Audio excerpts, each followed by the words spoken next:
तर नमस्कार मंडळी, आपण हा जो पाठीमागे किस्मत बैल पाहतोय, हा आपल्या परिसरातील प्रसिद्ध गाडा मालक शुभम भाई निश्चित अर्थातच बाल्याबाई यांचा हा किस्मत बैल आहे. तर त्यांची एक आपण छोटीशी मुलाखत घेऊयात. तर नमस्कार सर. नमस्कार. माझा पहिला प्रश्न तुम्हाला हा आहे की तुम्ही हे जे खोंड आहे किंवा हा बैल आहे, तर तुम्ही कुठून घेतला होता? आम्ही बेले बाजारातून आणलेला आहे सदर बैल. अच्छा, म्हणजे बैलामध्ये अशी काय खासियत पाहून तुम्ही बैल घेतला होता नक्की? काय आवडलं बैल तुम्हाला? आपल्याला बैल शरीर असतील ते चकमकले आवडते असे बैल खूप तापड आहे ते त्याच्यानं जाऊ तुम्ही. अच्छा, पण म्हणजे तुमचं असं बैल घेण्यामागचा उद्देश काय होता? उद्देश काय नाही, उद्देश एक थारसाठी आपल्याला एक बैल उतरावला मैदानात त्याची तयारी झाली बाकी काही नाही. अच्छा, सर तर तुमचा खुराक काय आहे नक्की?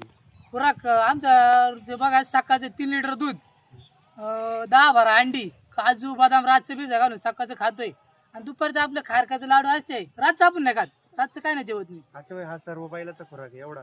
बैलाच नाही हो, मग? की माव आहे बैलाच लावत असं विचारा ना तुम्ही. आज पैसे विचारत म्हणजे आता बैलाचीच मुलाखत चालली. हा. बैलाला काय, बैलाला आहे सरमाड आहे 2-3 टाइम. आपण थारचं मैदान पडलं का मग चालू करणार तर नाही.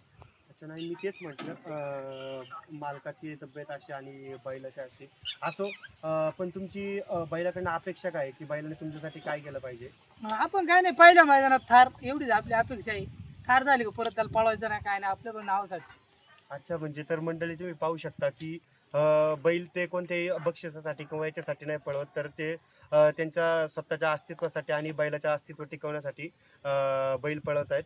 तर धन्यवाद. रामकृष्ण हरी. हा, चहा पाणी तिकडे बघू.